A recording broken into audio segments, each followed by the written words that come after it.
Hey there, Drowsy Historian here. Tonight you're not in a palace or a peaceful village. You're standing on the edge of an ancient battlefield. The Marathon plain stretches out before you, where salt winds blow in from the Aegean and the earth still remembers the footsteps of armies. You're not a general, not a king, just one soldier among thousands, an immortal of Persia, drifting through the quiet moments before history decides your fate. Before we start, do me one small favour. Tell me where you're listening from and what time it is there. If you prefer these stories without ads, you can join the Patreon. It's linked in the description. And if you want the ultimate immersive experience, consider using a pair of wireless earbuds. They're comfortable, discreet and designed so you can wear them even while sleeping. I've linked my favourite pair, plus other sleep tools, in the description. Now, lie back, get comfortable, let's begin. You wake beneath a fading desert sky, its pale colours stretched thin like an old cloth that has been handled too often. The night has surrendered slowly, as if reluctant to admit that morning must return yet again. You feel the bronze of your armour resting beside you, still cool from the hours of darkness, its curved plates catching the first hesitant threads of light. You reach for it, out of habit more than intention. After so many campaigns, dressing for war has become a quiet ritual, performed almost without thought, as familiar as breathing, as heavy as memory. Around you, the camp stirs with the muted sounds of men who have learned that noise serves no purpose at dawn. Sand shifts beneath sandals. A cough is swallowed quickly. A whispered prayer evaporates into the warming air. You sit up slowly, letting the stiffness ease from your limbs. The desert cold leaves your skin, with the faint ache of stone left outside overnight. You felt it for years, that faint reminder that a body, no matter how trained, does not truly welcome these early hours. You slide the armour over your shoulders, feeling the bronze embrace your torso. With its practiced indifference, it does not care who wears it. Immortals are interchangeable to it, a single pattern endlessly repeated. The armour will outlast you, as it outlasted the man who wore it before you. That is the quiet truth of your elite rank. Men come and go, but the immortals themselves remain, an unbroken line that renews itself by replacing the fallen with the living. You fasten each clasp with hands that no longer hesitate. They learned long ago that hesitation only lets doubt slip in. The eastern horizon brightens, washing the desert in soft tones of rose and gold. The colours would be beautiful if they didn't carry the familiar weight of departure. You stand, brushing the sand from your cloak, and the grains shimmer briefly before settling back into place. This land holds no fondness for the footsteps of armies, yet it bears them, season after season, without complaint. You suspect it finds the ambitions of kings no more interesting than the passing of wind. As you move toward the line of camels and horses, the air carries the familiar scents of morning. Warm dust, faint sweat, and the lingering fragrance of last night's fire pits. One of the older immortals tends to a pot of embers, coaxing a final wisp of heat from them. He gives you a brief nod. Nothing more is needed. Among your ranks, greetings are rationed carefully, reserved for moments when speech feels worth the effort. You sling your bow over your shoulder, check the straightness of your arrows, and adjust the strap of your shield. The shield's polished surface catches your reflection. Blurred and slightly distorted, the face staring back at you appears calm and certain, though you know certainty comes mostly from repetition. The Empire prefers soldiers who move confidently, even if their confidence grows thinner each year, stretched like the morning sky above you. Handlers lead the horses forward, their hooves thudding softly against the ground. The animals seem half asleep themselves, their warm breath rising in slow clouds. You place a hand on the neck of your mount, feeling the smooth rhythm of its pulse. It trusts you, or at least it tolerates you. In the Empire's view, this is enough. A light wind sweeps across the camp, lifting a veil of sand that dances briefly before settling again. It softens the edges of everything. Tents, weapons, men, like a reminder that the desert can erase whatever it pleases. The wind whispers across your helmet, and for a moment you imagine it saying something old and tired, as if it has watched too many armies gather beneath too many dawns. Soon the officers walk among the ranks, checking lines, adjusting spacing, offering instructions delivered in low tones. Their words feel like echoes rather than commands, so familiar that your body begins responding before your mind fully registers them. Form up, prepare to march, maintain silence until instructed otherwise. You have heard these phrases since youth, spoken first in training courts, slick with sweat, and later in fields littered with far less welcome things. As you tighten the final strap of your greave, your thoughts drift. Not toward glory, as the poems often claim soldiers do at dawn, but toward the simple rhythm of days spent far from home. You remember an orchard near your childhood village, where pomegranates grew heavy in the late summer heat. You remember the smell of resin from the market stalls, where craftsmen polished wood until it shone. These memories do not comfort you, though they do not trouble you either. They are simply the parts of your life that did not require armour. A trumpet sounds, soft at first, then steadier. The long column of Immortal shifts as one. You fall into step, boots pressing into sand still cool from the night. The sky brightens further, washing away the last hint of darkness. It feels less like a beginning and more like the continuation of a path too well worn to resist. The march toward the sea begins with quiet precision. Dust rises beneath your feet, clinging to your cloak and settling into the folds of your armour. The rhythm of thousands walking together creates a kind of heartbeat, a steady pulse that echoes through the ground and up through your legs. It is calming in its own way, a reminder that as long as you remain part of this formation, your place in the world is defined, even if the world itself never notices. Ahead, the officers ride with measured strides, their silhouettes flickering against the brightening horizon. Behind you, the long line of soldiers stretches far into the dimming remnants of dawn. The scale of it all would impress most men. You, however, have walked in columns like this before and learned that size does not guarantee memory.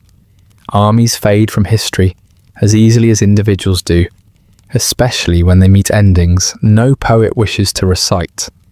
The soft clatter of bronze fills the air, underscored by the muted rustle of fabric and the distant creak of wooden supply carts. Your senses settle into the familiar pattern of a day on the move, the steady sway of your weapons, the warmth of the rising sun on the back of your neck, the dry taste of dust that clings stubbornly to your tongue. Every detail feels inevitable, as if carved into the surface of time long before you arrive to live it. A faint smell of salt begins to weave through the warm desert air. You do not need to see the sea to know it's near. The scent carries a quiet promise of change, though change has never bothered you. Predictability is the first thing lost in a soldier's life. The second is the illusion that your path belongs entirely to you. The sun climbs higher, casting sharp lines across your armour. First bright, then warming, then subtly burdensome. You feel its weight growing on your shoulders, though you know it is the same sun you have marched under countless times. Still, something in the morning feels different. Not ominous, not hopeful, simply aware, as if the day itself knows where you are going, long before your officers choose to speak of it.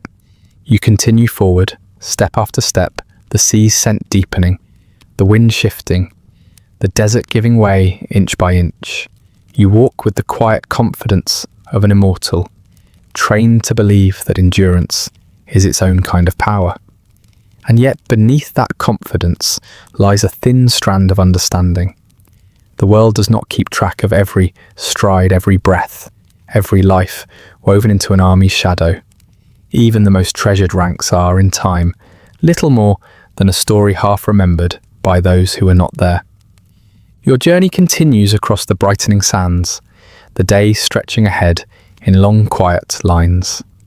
Somewhere beyond the horizon lies another shore, another land waiting to receive the footsteps of men it never asked for. You cannot see it yet, but you feel it drawing nearer, the way a dream pulls you toward its center without offering explanation. You march on, leaving the fading bronze dawn behind you. You step down from the dunes, and the sand gives way to a firmer, cooler grain beneath your boots. The scent of salt grows deeper, not a sharp bite now, but a steady, inland memory of the sea, briny and calm, lightly sweet with the tang of seaweed and old rope.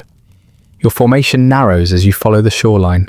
The line of Immortals becomes a measured ribbon of bronze and cloth, polished shields catching the sun in rhythm, like a procession of distant small fires. Each reflection is brief, then swallowed by the glare, as though the world refuses to hold any one image for long. You move with the ease of repetition. There is a comfort in the practiced cadence of marching, a footfall answered by another, a breath matched and then set aside. The command structure hums quietly overhead, not loud enough to bother the mind, only to smooth the edges of anxiety into the rectangular certainty of orders and positions. The Empire breathes through you in that same stealthy way it breathes through the rows of spears and the stitched banners, not with the tenderness of a living thing, but with the steady, inexorable rhythm of an old machine. You are part of its lungs for now, inhaling its will and exhaling your service. Around you, the shoreline is a narrow theatre of life and logistics. Sailors fuss with ropes and spare planks at the water's edge. Supply carts clump together like small islands. Men unwrap leather bundles and pass them along in silent chains. The sea provides a soundtrack of low regular sounds, gentle waves lapping, gulls crying and settling, the distant creak of a mast. These are ordinary noises, and their ordinariness is almost more disquieting than any trumpet. They remind you that great events are made up of small happenings, a rope that frays, a mule that stumbles, a kettle that boils over. The Empire's grandeur depends upon these small certainties being obeyed. You watch the officers moving along the ranks, their capes catching the wind in the briefest of dances. They speak sparingly, their words precise, measured. When they touch a shoulder or straighten a shield, it is with authority and a softness that feels rehearsed. You take their adjustments without protest. Long service has taught you to accept correction as part of the day's architecture. The Empire's voice is not always loud. Often it is a touch, a glance, a shift in posture that says where you must place your trust. The Immortals around you give little away. Faces are lids over reservoirs of stories, most of them never fully poured out. When one of your comrades hums a low, tuneless thing, it is not a song so much as a tether to sanity, a note offered to anchor thought while the body continues to obey. Nearby, a young soldier polishes the rim of his helmet with a rag, his motions careful and small, as if the world can be kept orderly by the shine of metal. You respect his diligence because it mirrors the peculiar ceremonies of your own upbringing. Small acts of fidelity that add up to a facade of control. The sand near the waterline is strewn with shells and the occasional weed, and you bend to pick one up because habit commands you to collect small tokens on journeys. It is smooth beneath your fingers, bleached by sun and salt, the signature of places you have crossed. You tuck it into the fold of your cloak, not from sentiment, but from a quiet human inclination to carry fragments of the road. The collection will not save you. It will not even keep you warm. But it will exist, a tiny, stubborn proof that you pass through this particular stretch of shore. As you walk, your mind grazes the idea of immortality, the name the world gives you and your brothers. It is a neat, almost comic word when spoken aloud, too grand to belong to men who wake with aching joints and hands that callous. The term was crafted by men who preferred myth to fact, by kings who wished their protection to sound eternal. In private, you think of the chain that binds you: ritual, punishment, honour. The title is less a promise and more a ledger entry. It reads well in decrees and is, for the moment, a currency of pride. Yet pride, you have learned, pays poorly when the earth itself refuses to remember names. A fisherman sidles along the waterline and nods at the columns of men. His small boat hauled ashore, net still drying in the sun. He looks at you, not with awe, but with the same small curiosity that he applies to the weather or the colour of sky. You wonder if he will keep track of your passage, the way the Empire expects to be kept in mind. Probably not. He, like many who live by tides and seasons, knows the truth that large things are prone to forget. He cleans the nets, counts his catch, repairs what needs mending. He will not erect a monument for transient visitors. In that thought, you feel neither bitterness nor relief. You feel only the quiet, sober truth that the world does not owe continuity to those who march through it. A child runs near the water with a piece of driftwood, and the sight distracts you with its simple life. A small body, wholly present in play. The kind of immediate existence that does not inventory itself into histories. For a moment, the procession of war and the messy waste of conquest feel like artifacts from someone else's imagination. Then an officer's hand rests on your shield, and the world reasserts itself. There is work to be done. The day will be organised, measured, and delivered into the hands of men who imagine order as both armour and ideology.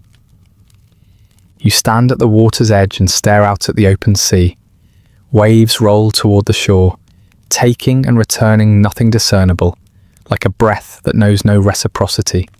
Far off, where sky and water blur, ships rock gently, their sails still furled.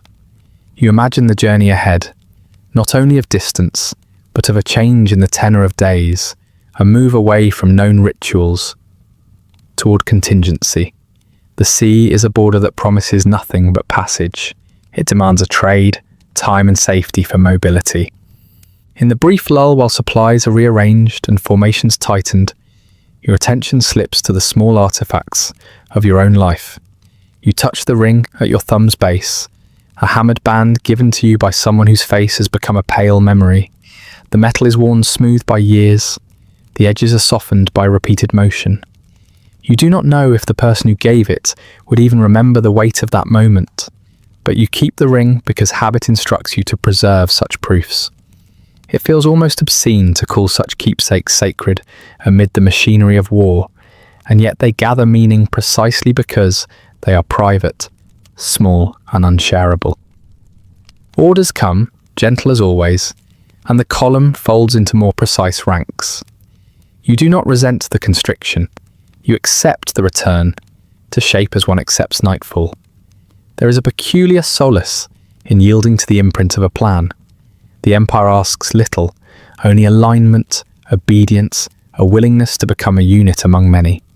In that submission, there is a kind of freedom, a relief from the responsibility of choosing when every choice carries consequence. The shoreline narrows and the sand becomes a stubbled plain, grass mingling with salt underfoot. You feel the afternoon begin to swell, the air thickening with heat that will later relax into evening cool. Voices grow less muffled as men allow small talk to surface, a quip here, a recollection there. These exchanges are not the heroic conversations sung by bards. Most of them are functional economics of morale, a joke that dissipates apprehension, a shared complaint about food, a remark about a distant relative. Still, they are human sounds, and in them is the fragile architecture of brotherhood. As the Empire breathes through you, shaping your pace and smoothing your edges, you become aware of a deep, patient current of things that will not be named in banners or counted in ledgers. The land itself watches and receives. It has its own records, not written but felt. The compaction of soil where soldiers trod, the faint flattening of grass, the slight change in the slope of a dune. These unrecorded marks will remain after speeches fade. They are the quiet testimonies that history often overlooks. You adjust your shield and step further along the shore. the sun edging toward an attitude that will change the light. The sea continues its slow, indifferent work, and the empire continues its patient business of making men into instruments. You continue to walk with both the lightness bred by routine and the faint pressure of something unnamed at the back of your throat.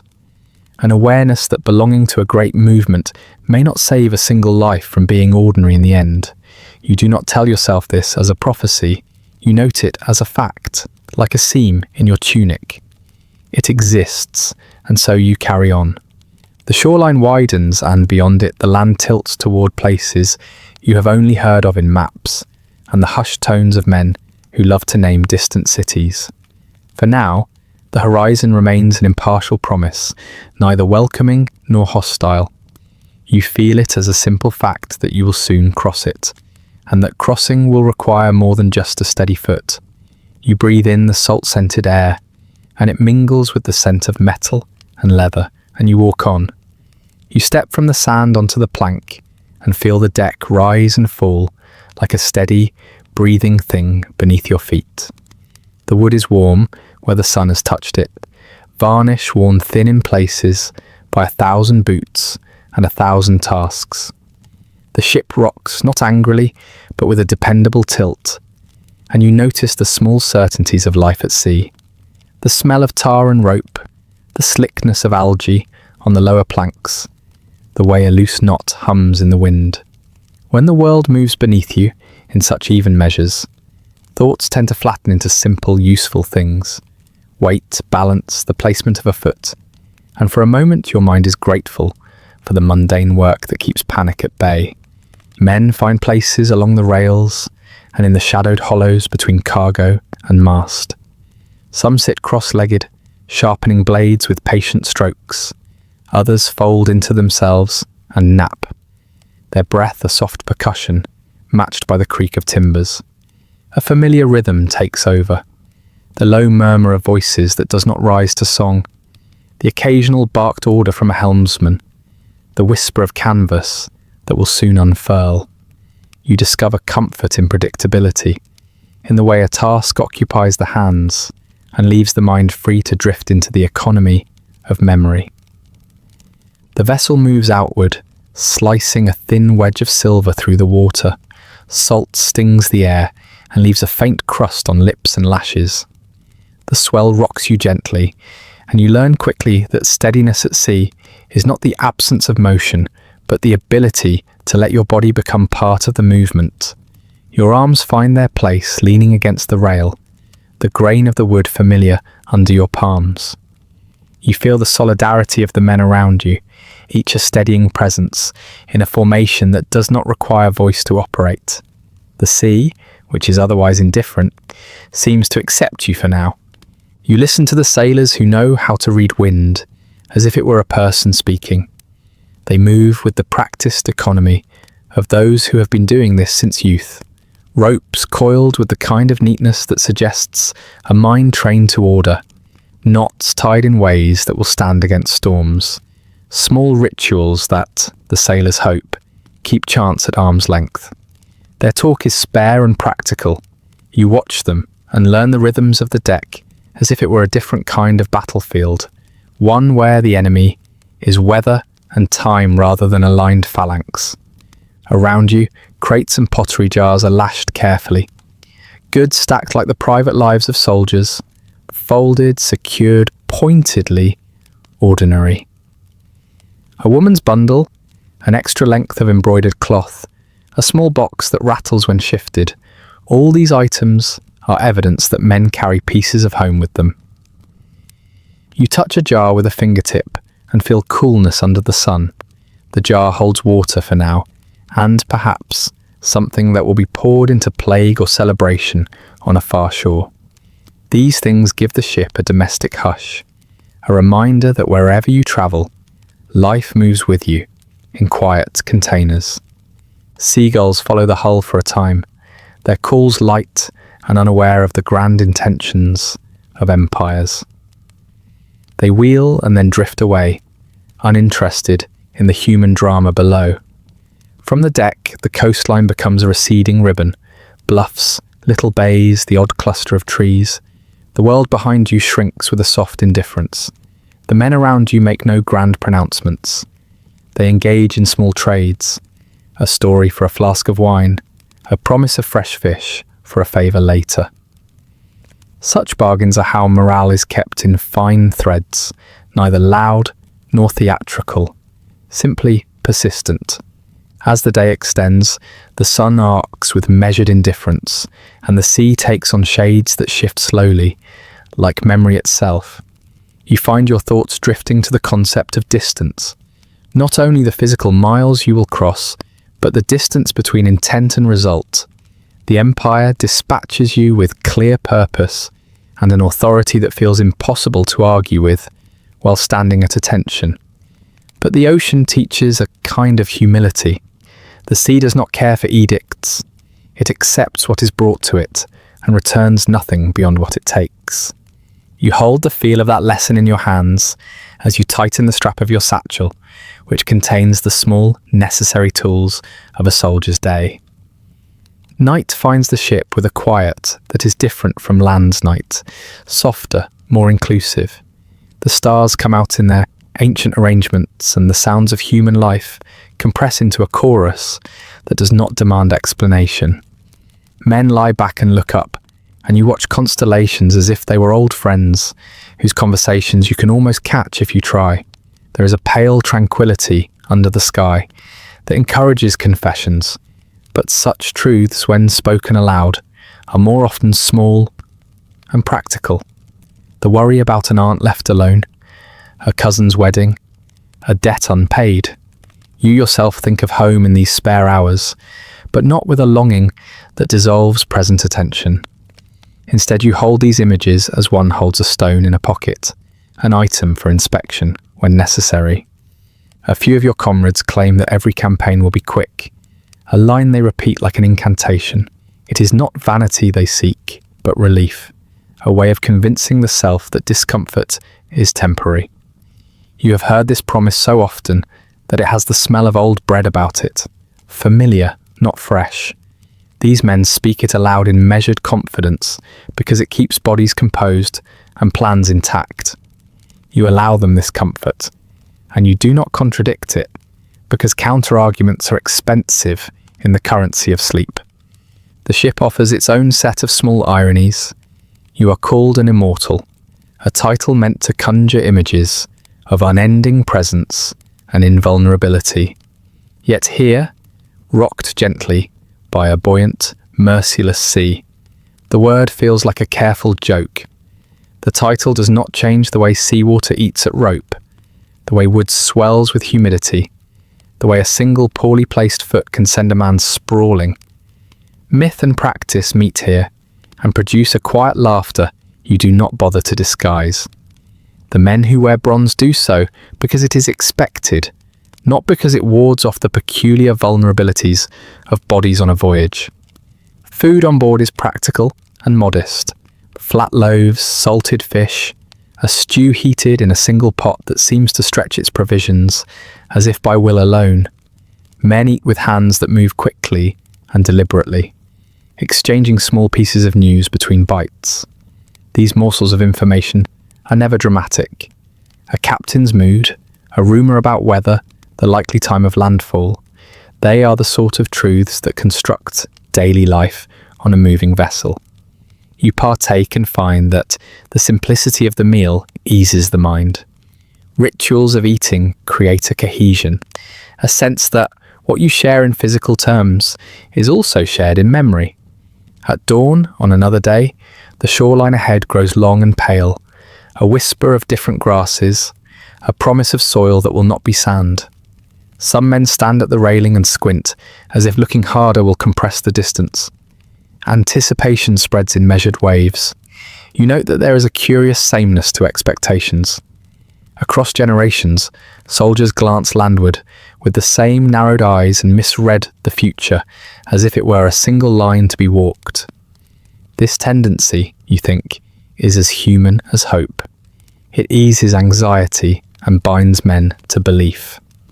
When the ship finally grinds into shallow water and ramps are thrown down, to create a bridge to the unknown. The deck shouts with a new sound, the sharp clatter of armour meeting wood, the brief, efficient stamping of feet.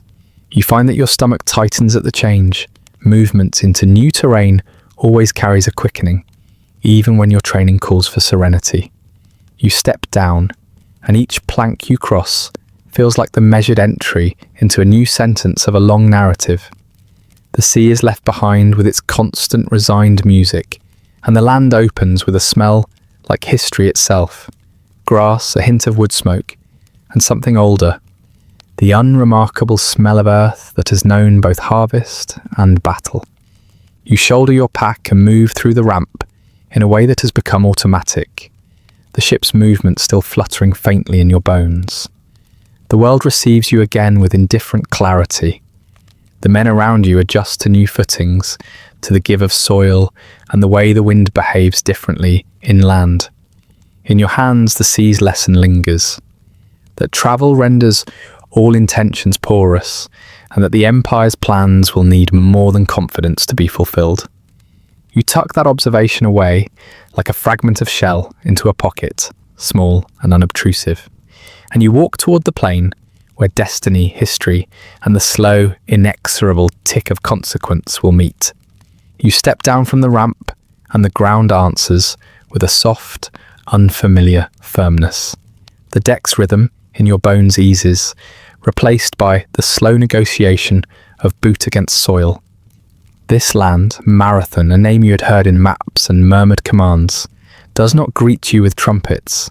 It receives you with the modest, unceremonious noises of a place that has its own history of grasses flattening and rains soaking in. The air here is not the dry, sun-baked breath of home. It carries a dampness that clings to cloth and skin, a green smell that threads through the salt and leather still on your person. It is an indifferent hospitality, and that indifference presses against you in a way more chilling than outright hostility. Behind the line of your comrades, equipment rattles and pack cloths shift as men adjust to the new footing. The Immortals move with the quiet efficiency of formation, hands finding straps, fingers checking arrows, shields aligning their edges. But beneath those practiced motions, there is the particular hush that settles over men entering a field whose contour they do not yet understand.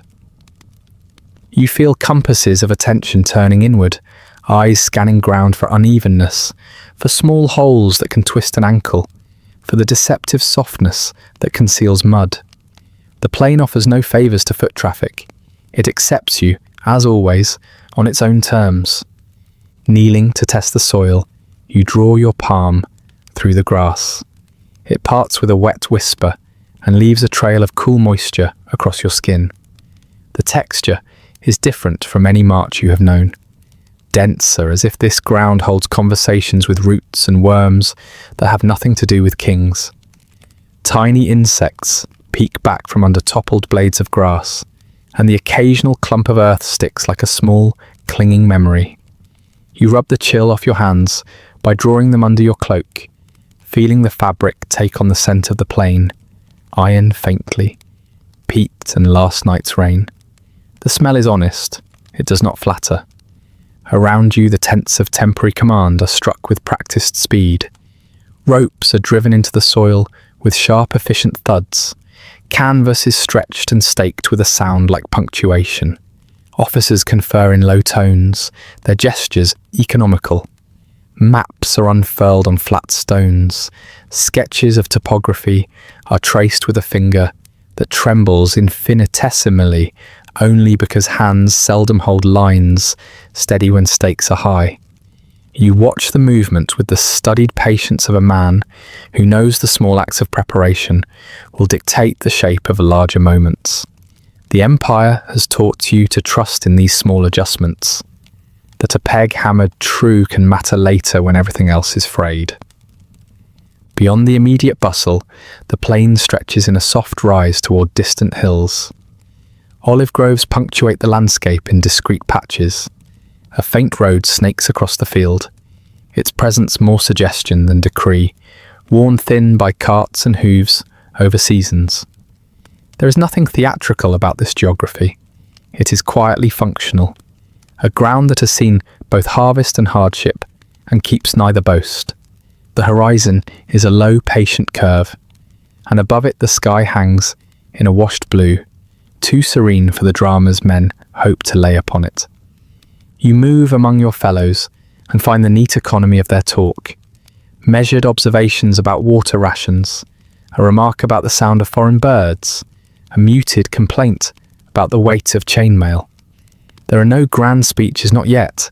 The conversations are small, deliberate knots of human concern.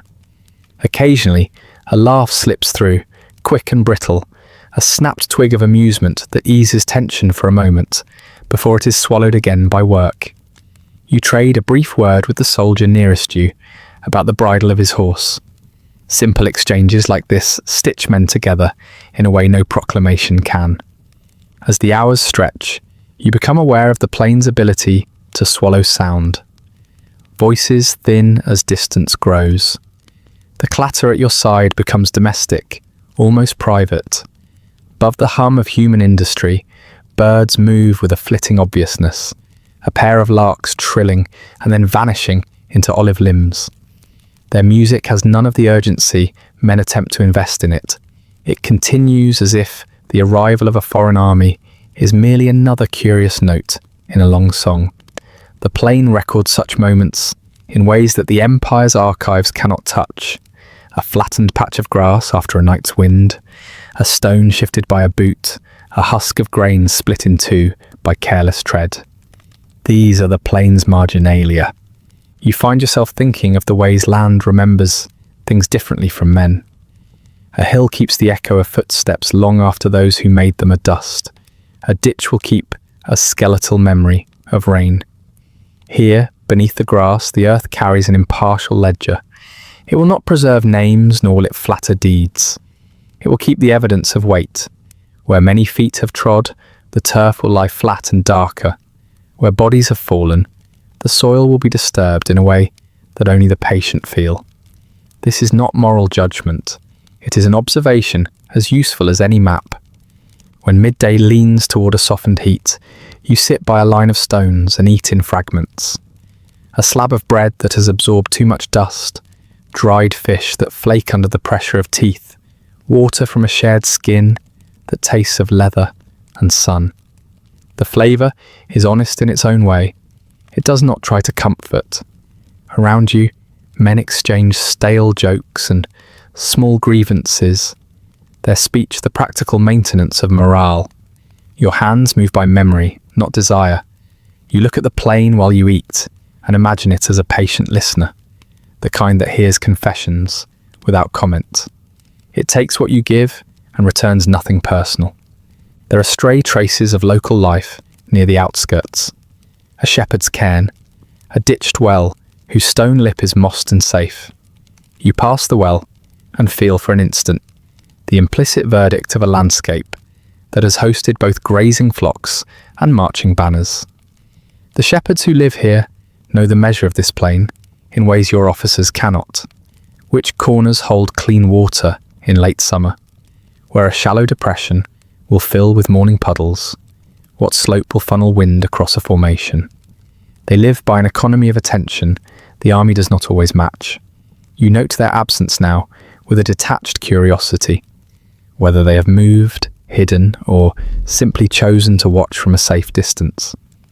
Late in the afternoon, a messenger arrives with maps hastily marked and hands that insist on haste.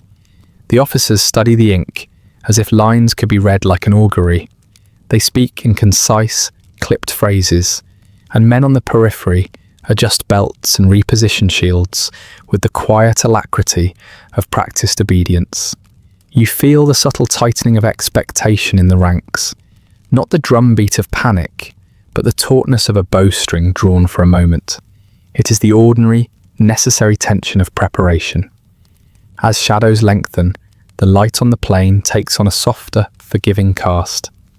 Sun and shade negotiate across tufts of grass, and small creatures come out to forage with the casual audacity of those for whom the passage of armies is background noise. A fox crosses at a distance, its movement fluid and uninterested, and you watch it go with a mixture of admiration and envy. It moves through the field on its own terms, unobserved by banners and indifferent to orders. Night settles gently, and with it comes a cold that presses like a hand on the back of your neck. Fires are lit more for the morale of men than for necessity, small circles of flame that draw shapes in relief on faces. Around these fires, stories are traded. Not heroic epics so much as dry observations seasoned with irony. A general who trusts maps too much, a supply line that misunderstands the taste of its soldiers. These are the soft amusements of men who refuse to dramatize their fate. You listen and contribute a line when it feels useful, a small injection of humor that keeps the communal thread in place. Under the slow wheel of stars, you find a place to lie down, the grass cushioning your body with a strange lulling tenderness. Despite the certainty that underpins your training, an ambient unease persists, subtle as a draft under a tent flap. It is not dread in its loudest form. It is a sober recognition that things of great ambition have peculiar ways of complicating the ordinary. The field itself is neither friend nor foe. It simply is, and you, who have come to impose order upon it, must get comfortable with its refusal to be wholly ordered. You close your eyes with the plain pressed into your clothes and your memories, and a thought as quiet as breath skims the surface of your mind. That land takes and gives in small unaccountable measures. Death, when it comes, if it comes here, will arrive not as spectacle, but as a patient, inevitable event, folded into the soil and left to settle. The idea is not a terror so much as a slow fact, a stone that rests in the mind because it cannot be moved. You breathe in the grass-scented air, feel the weight of bronze at your side, and sleep arrives with the plain listening. You wake to the faint chill that settles on open plains before the sun decides whether it means to warm the world or merely illuminate it.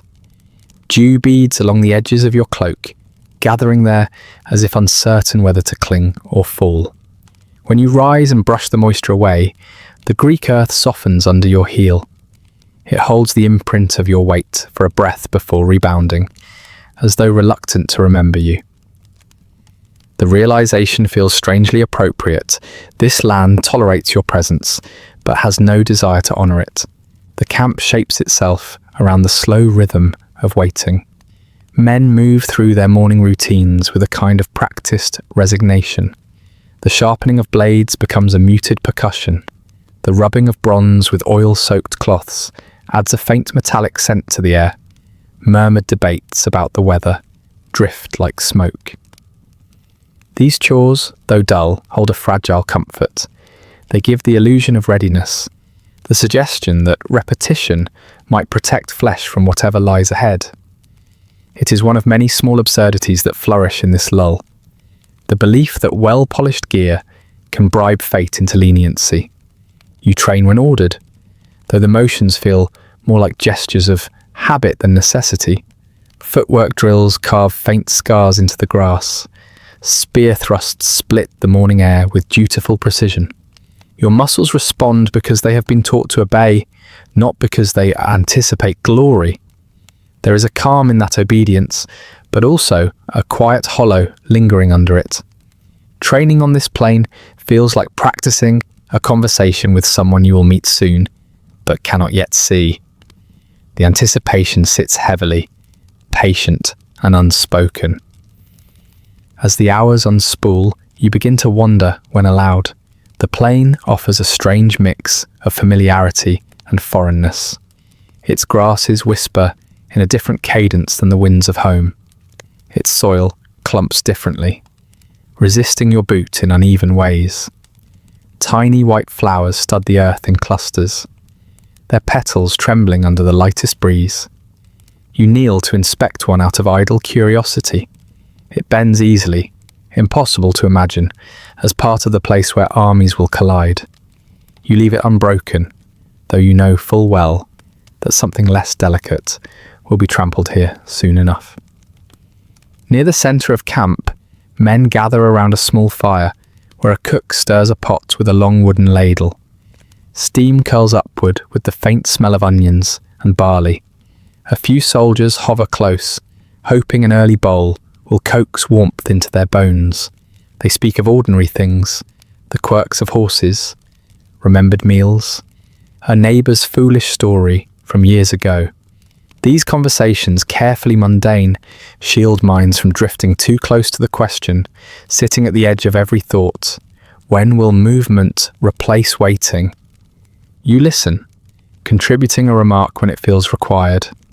Humour here is delicate, almost brittle. A single well-timed comment can lighten the air, but anything too sharp risks snapping the tether that keeps fear contained. That tether is maintained by small rituals as much as by courage. You observe these rituals everywhere. A man who insists on lacing his boots left before right, another who rubs a sliver of bronze 3 times before securing it to his armour, another who leaves a single stone on the edge of his bedroll each night as if to anchor his dreams. None of these habits are loud enough to call superstitions. They are simply private mechanisms for steadying the mind. Toward midday, the officers call for a formation drill. Shields overlap in disciplined arcs. Spears extend like an array of sharpened intentions. You hold position, feeling the solid weight of bronze press into your forearm. The formation moves forward, then back, then pivots in slow unison. Dust rises around your feet and settles on your tongue. The drill could be mistaken for a dance performed without music. Synchronized motions designed to remind men that their individuality is temporarily suspended. In these moments, the Empire's design breathes through you with a smooth, inevitable confidence. When the drill ends, men disperse with relief. Some strip their cloaks to dry them in the sun, others lie back on the earth, grateful for the temporary softness beneath their spines. You take the opportunity to sit alone on a low rise where a scatter of stones forms a natural seat. From here, the camp looks almost peaceful, its geometry clean and purposeful. Smoke floats upward in thin lines. Banners hang still. A few soldiers wander between tents as though tracing the same paths their thoughts follow. The plain stretches outward in patient silence, offering no hints, no omens, no reassurance. A messenger rides in from the direction of the hills, dust rising behind him like a thin, breathless ghost. His arrival tightens the atmosphere for a moment, but when he dismounts and speaks to a cluster of officers, there is no sudden change in the texture of the day. Plans are made and adjusted quietly. Schedules shift by degrees. The waiting simply reshapes itself, settling into another form that feels almost the same as before. You watch the officers' gestures and think of how strategy often resembles weather, full of expectations, yet never entirely obedient. Later, as the light softens and shadows stretch their long fingers across the field, you take to wandering again. You walk the perimeter where the camp brushes against untouched grass.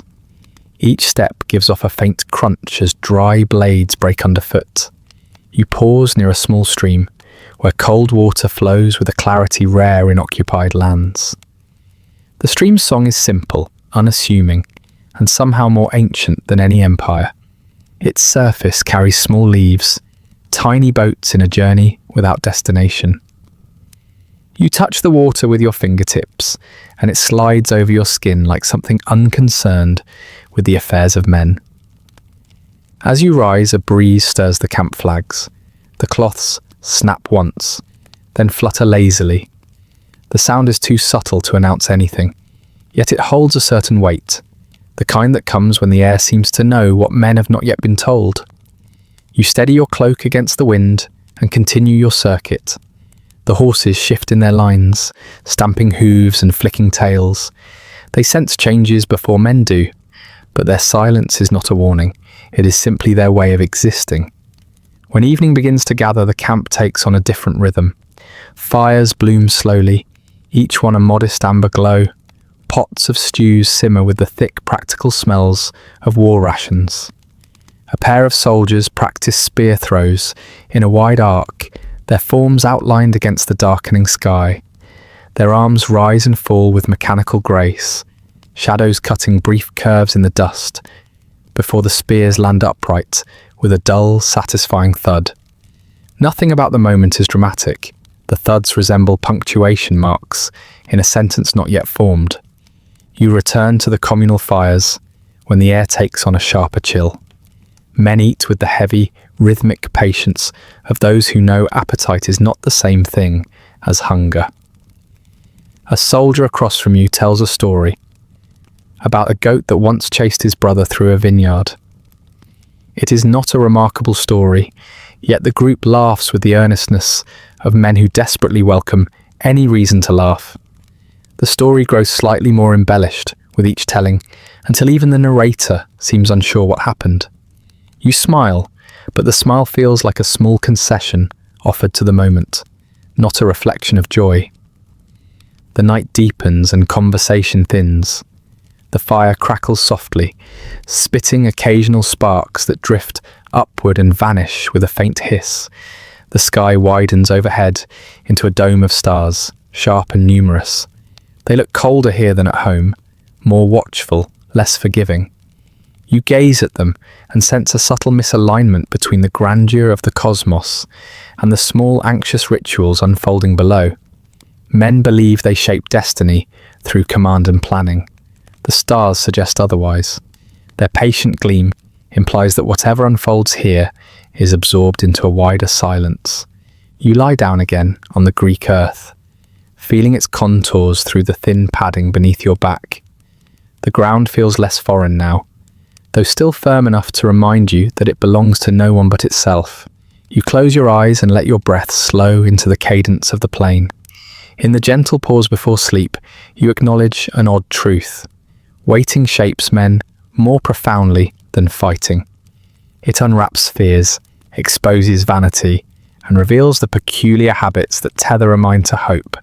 The stillness deepens into something close to complacency, not in the sense of arrogance, but in the way repetitive uncertainty can dull even urgent minds.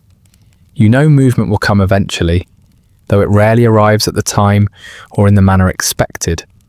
For now, the camp hums softly, like a held breath. You let your body settle into rest, aware that the plain beneath you is patient enough to hold whatever weight you offer it. You rise before the sun has fully declared itself, drawn not by orders, but by the soft unease that has woven itself into the rhythm of your mornings. The plain is still damp underfoot, the dew clinging to your sandals with a faint chill that seems to travel up your spine. A thin veil of mist hangs close to the ground, making familiar outlines appear newly uncertain. Shapes that were unremarkable yesterday, a cluster of rocks, a sparse patch of brush, seem to shift subtly in the half-light, as if the land is withholding its intentions. As the horizon gains colour, the far hills sharpen into focus, and there, along their slopes, you see them again. The figures, the Athenians. They hold their positions with an unnerving stillness, not the rigid stillness of fear or hesitation, but the steady presence of people who have decided that retreat offers less comfort than death. They are distant enough to blur into silhouettes, yet close enough that their posture carries meaning. A line like a held thought, a refusal wrapped in human form. Your eyes follow the line from one end to the other. No grand banners snapping in triumph, no glittering parade of polished armour, just quiet shapes bracing themselves along a ridge older than any empire. You've seen fearless enemies before, loud ones who boasted of divine favour or their own ferocity. But these men do not announce themselves. Their silence feels heavier than a shout, as though it is built on something deeper than confidence, something made of soil and stubbornness. Others in your rank gather beside you, their breaths visible in the cool air. No one speaks at first. Words would only bruise the strange, tense calm that sits between the two armies. The stillness here is unlike the idleness of camp. It feels deliberate, as if both sides are waiting to see which will break the silence first, and what that breaking will cost. A hawk rises from the hillside where the Greeks stand, cutting a clean arc across the sky. It glides above both armies with the easy authority of something unburdened by ideology. Its presence feels like an impartial witness, watching the slow, inevitable shaping of an event that men keep trying to pretend they still control. You shift your weight, feeling the dampness soak deeper into the leather of your sandals. Your training tells you to measure the distance, calculate the slope, estimate the discipline needed to close the gap. But something quieter holds your attention, the way those figures do not waver, the way they seem woven into the hillside itself, like roots grown outward from the terrain rather than visitors imposed upon it. Your commanders study the formation through narrow glances and brief gestures. They speak in reserved tones, as though unwilling to let their voices carry across the field. Maps are consulted again, but the reality of those silent Greeks resists diagramming. Their presence denies abstraction. They are not markers in ink, but living variables with their own quiet equations. You can sense the officers sorting through strategies, evaluating each possibility with the calculus of men who know that certainty is a luxury rarely afforded in such landscapes. As the morning advances, the plain grows brighter, and the distance between armies begins to shimmer with heat. Waves rise from the ground in trembling lines, turning the space into something fluid and uncertain. It is a no man's land not yet marked by combat, but already heavy with the residue of anticipation. You watch the Greeks through the blur of heat and think of how the mind sometimes invents motion where none exists. But these men do not falter or sway. They remain as they were, unwavering, self-contained, and strangely dignified. Near you, soldiers go about tasks with muted diligence. Armour is adjusted, bows restrung, water skins checked. The motions are unhurried, but they lack the ease of routine. Every gesture feels slightly rehearsed, as though each man is trying to reassure himself that he remembers his part in the coming play. Someone near you mutters a quick invocation, but the tone suggests habit more than hope. The gods, after all, have already made their preferences suspiciously unclear. The sun climbs higher, and with it comes the sense of an invisible weight pressing from above. You notice the air thickening, as if the sky itself is troubled by what must happen here. Even the insects seem subdued.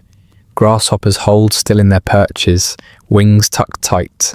Flies orbit lazily, as though reluctant to disturb the field. Nature's hesitation becomes contagious. You feel the tension settle into your muscles the way dust settles into folds of cloth. Imperceptibly at first, then undeniably present. Time stretches strangely, as though the hours between dawn and midday are being pulled thin by unseen hands. Conversation in the camp becomes sparse. The murmurs that once carried jokes or complaints now barely rise above the rustle of grass.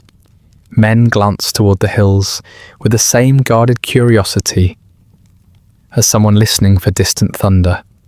You too find yourself returning to that quiet line of figures, studying the way their shields catch the light, how their helmets form a row of dull gleams across the horizon. Their discipline unsettles you in ways even skilled enemies have not. There is none of the theatrical bravado that so often precedes conflict. No attempt to intimidate or entice. Their stillness feels older, as if shaped by something deeper than strategy, a kind of communal resolve forged through shared soil, shared cities, shared fears. You sense that these men know precisely what is at stake, even if your generals refuse to admit it fully. At times, you imagine they might dissolve into the hillside altogether, not defeated, not retreating, just absorbed back into the place that raised them. It is an irrational thought, the kind that surfaces when tension sharpens awareness into something overly attentive. And yet the idea lingers. These Greeks seem tethered to the land with a certainty you cannot match. You are here at the behest of an empire. They are here because the ground behind them is home. The silence between the armies takes on the quality of a living thing. It stretches and flexes, a long breath held by history. You can almost feel the land inhaling the anticipation of violence. It makes the space between your shoulders tighten, as though the tension is being stored there for future use. You sense your comrades feeling it too. The stiffness in their postures, the way their eyes flick from hillside to horizon, measuring something they cannot name. As the light shifts toward late afternoon, a thin cloud drifts across the sun, casting a muted shadow across the plain. The change in brightness is enough to bring the entire field into sharper relief. The glint of Greek helmets dulls, the grass settles into a deeper green. The air cools enough to notice. The shift feels subtle but significant, like the shiver that precedes a fever. The officers stiffen slightly as they take in the new clarity. You feel it as well, the sense that the world is clearing its throat, preparing for a declaration. Yet nothing happens. Not a shout, not a horn, not a single step from either side. The waiting endures, stretching into the kind of silence that erodes bravado. Men who were confident in the morning now sit with their backs against their shields, staring at the hills as if trying to interpret an unchanging script. You find yourself tracing the patterns of shadow along the Greek line, noticing a slight shift. When one soldier leans or when a spear tilts, these micro-movements feel almost intimate, as though the field has become a shared room and the two sides are studying each other's breathing. The sun dips lower, edging everything in amber. A hush, deeper than the earlier quiet, settles across the plain. Even the officers speak softly now, as though raised voices might break something delicate. You feel the shift inside your own chest, not fear, not yet, but something like a premonition of inevitability, a knowledge that two lines of men cannot stare at each other forever without consequence. You remain watching the hillside, the silhouettes unmoving in their strange, stern patience. The stillness becomes a burden of its own, as heavy as armor, as suffocating as anticipation can be when stretched too thin.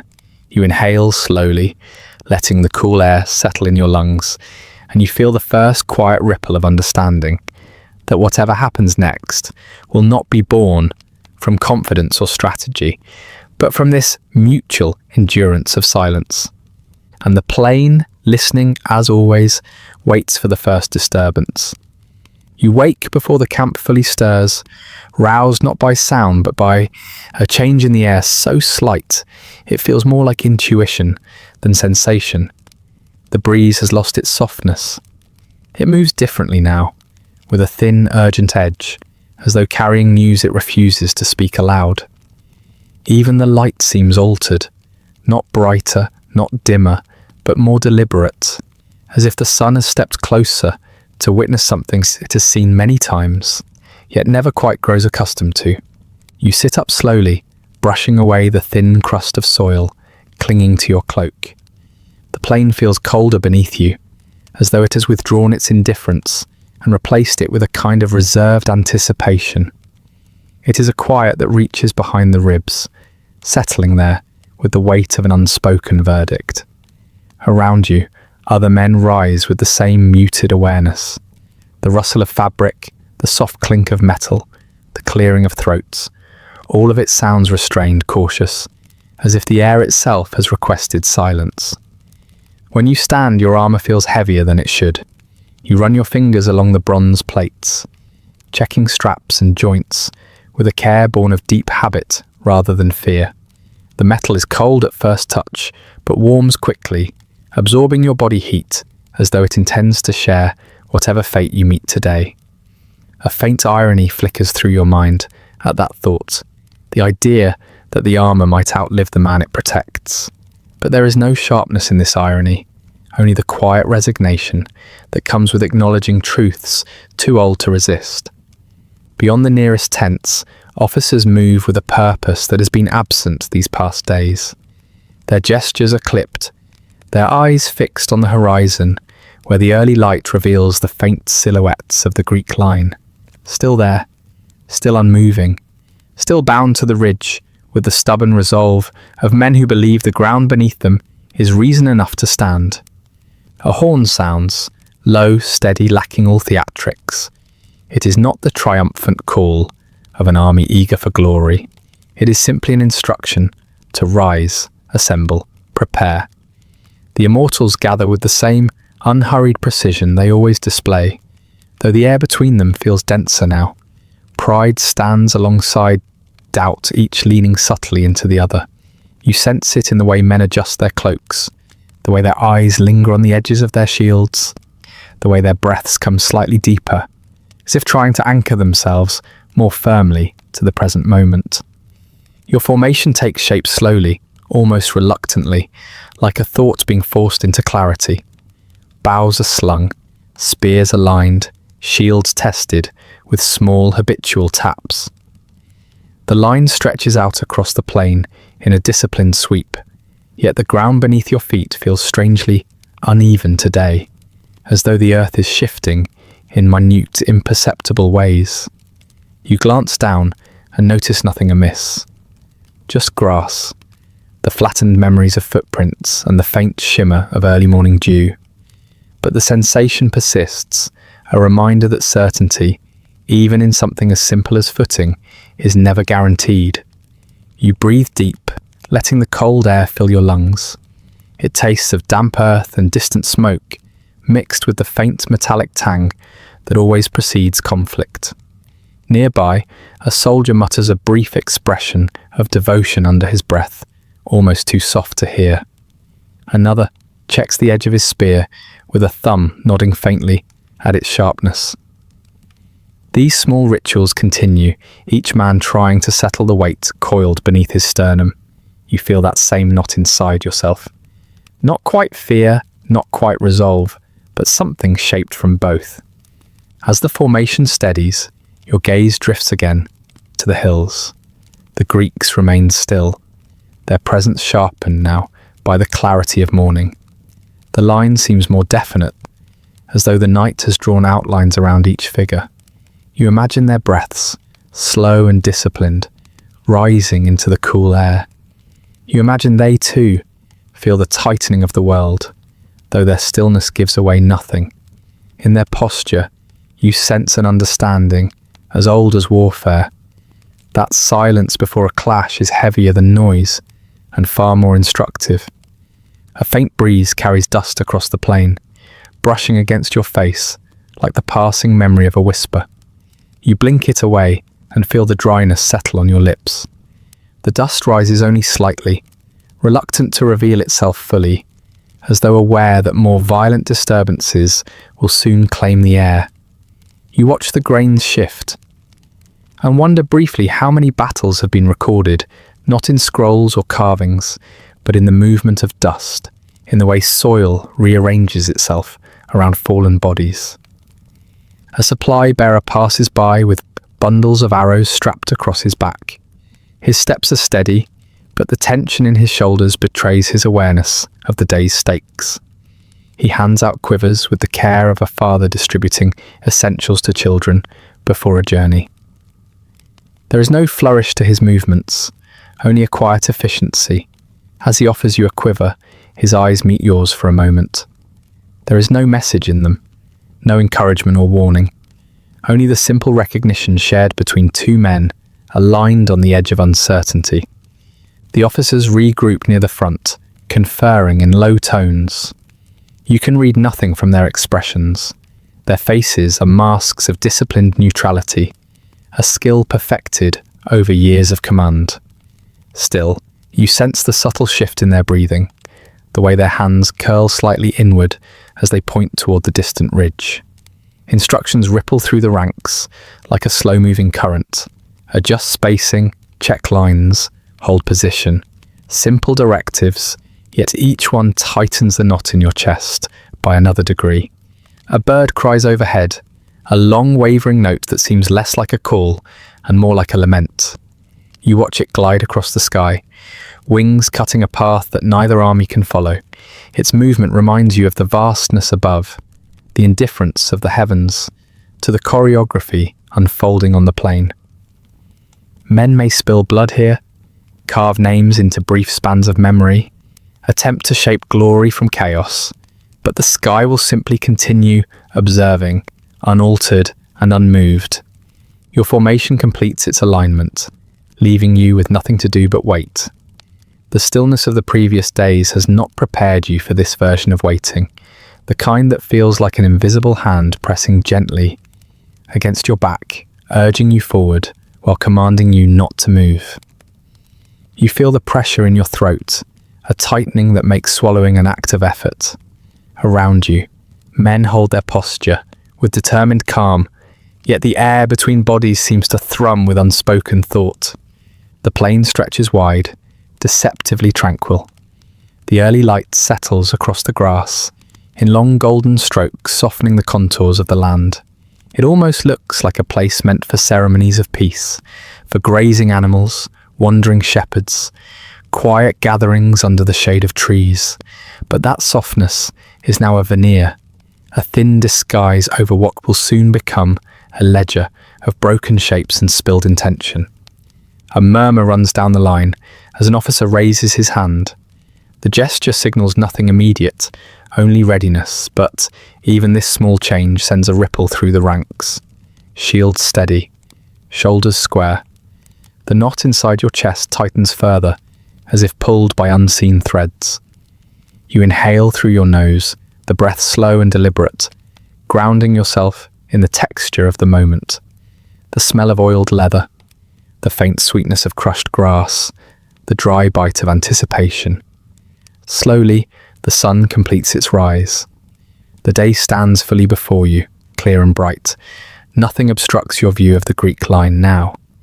You can see the faint glimmers where metal catches the light, the subtle shifts of bodies preparing themselves with the same taut patience that grips your own formation.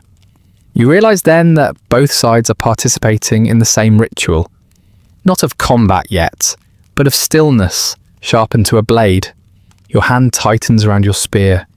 You feel the wood, solid and warm, anchoring your thoughts to something tangible. The world narrows, not in panic, but in precision. You become acutely aware of the space you occupy, the breaths you take, the weight of each heartbeat. The waiting, so long drawn out, has condensed into this single morning. The world feels smaller, pulled inward by gravity, not of the earth, but of inevitability.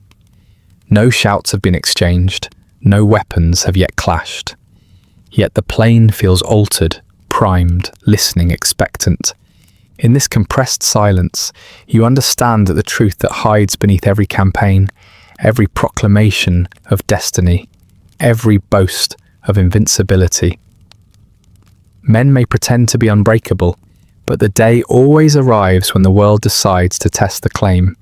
And today the world has tightened. You stand in the tightening quiet, feeling the weight of morning settle on your shoulders like a cloak that cannot be removed. The line of immortals holds steady around you, each man held upright by discipline, habit, and the unspoken agreement that no one will move until movement becomes unavoidable. The horizon glows with the pale intensity of a day newly awakened, a day that feels strangely aware of its own importance. Even the plain seems to listen, its grass is bending, in a posture that suggests anticipation rather than wind. A faint sound rises from somewhere ahead, so small at first that it could be mistaken for the stirring of birds. But birds do not shake the ground. The sound deepens, thickens, grows into a rhythm that does not belong to nature. You feel it more than hear it, a subtle vibration under your boots, travelling through the soil like a pulse carried across a great body. Your fingers tighten around your spear without your mind issuing the command. Then the haze along the Greek ridge shifts. At first it seems like the distortion of heat, the quiver of air above warmed earth. But the shapes begin to accumulate, merging into motion, a wave gathering speed before cresting. Shadows converge, lines unblur, and suddenly the still silhouettes of the Athenians are no longer fixed to the hillside. They are moving, not marching, not advancing cautiously, charging.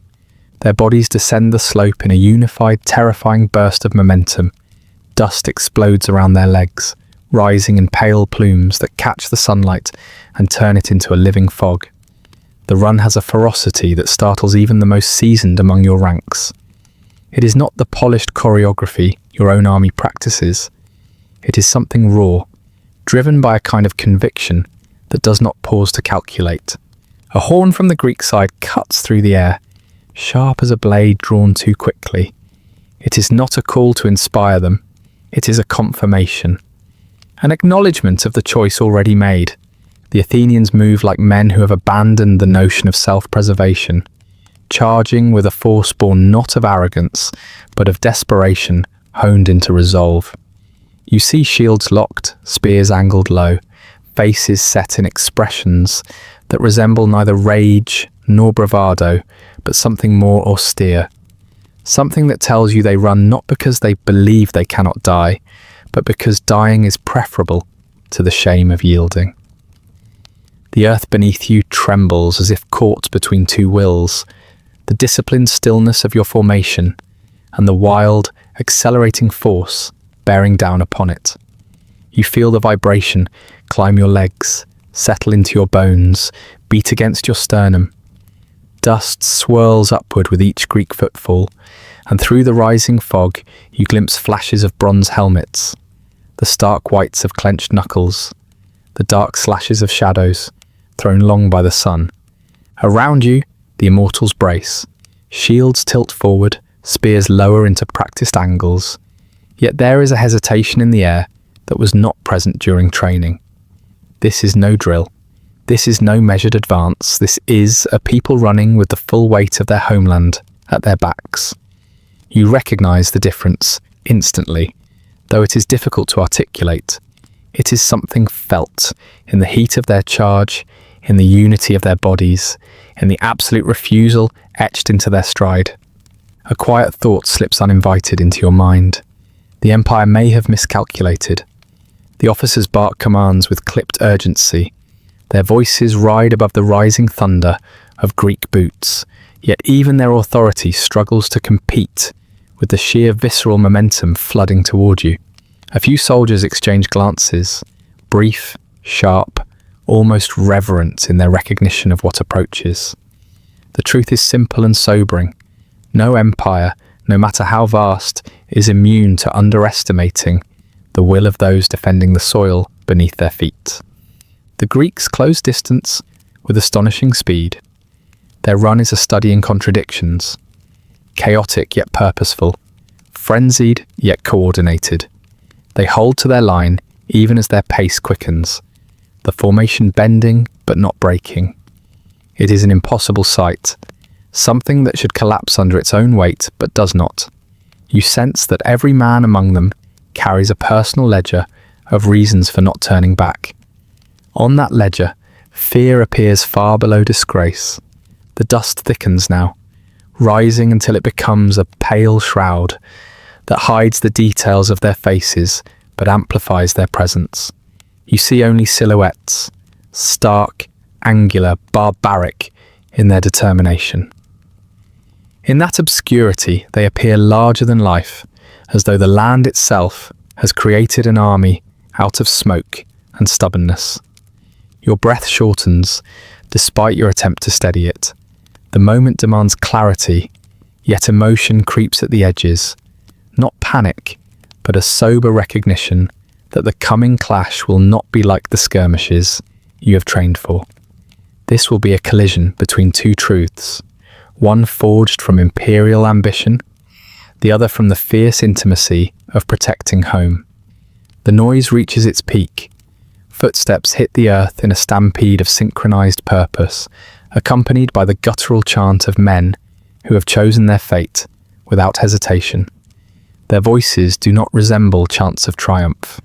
They're sharp, clipped, almost grim, the sound of men offering themselves to necessity. Within your own ranks, the Immortals lift their shields with a precision any commander would praise.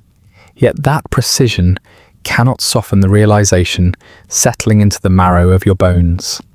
Your opponents are not merely disciplined. They are possessed by something elemental. The moment before impact stretches unnaturally long. It is as if time itself is reluctant to witness what comes next. You feel the plane holding its breath, the wind pausing mid-motion, even the birds silencing themselves in the branches beyond the field.